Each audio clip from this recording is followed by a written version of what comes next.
చిన్నపిల్లల దగ్గర నుంచి పెద్దవాళ్ళ వరకు కూడా చాలామంది ఏంటి అంటే హెడేక్, మెడ నొప్పి, నడుము నొప్పి ఇలా వీటితోటి బాధపడుతూ ఉన్నారు. బట్ ఎక్కువ అయిపోతుంది ఎందుకంటారంటే మొబైల్ వాడడం వలన లేకపోతే ఏంటి?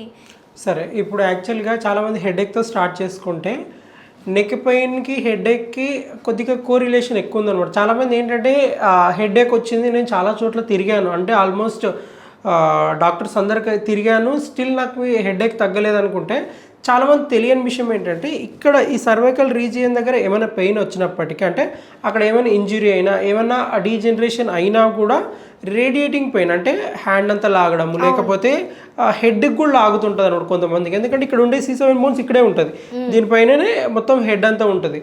సో హెడేక్ రావడానికి చాలామంది ఒకరు గుర్తుపెట్టుకోవాల్సింది ఏంటంటే స్పెషల్ టెస్ట్లు ఫర్ దీనికి సర్వైకల్ రీజియన్ కూడా స్పర్లింగ్ టెస్ట్ అంటాం అనమాట. అంటే మనమే చెక్ చేసుకోవచ్చు, సైడ్కి అనేసి ఇట్లా అని టర్న్ తిరిగితే పెయిన్ వచ్చిందంటే స్పర్లింగ్ టెస్ట్ పాజిటివ్ ఉందా లేదని చెక్ చేసుకోవాలి. అంటే ఉందంటే సర్వైకల్ రీజియన్లో మనకి ఏదో ఒకటి ఇంజరీ ఉంది అని అర్థం.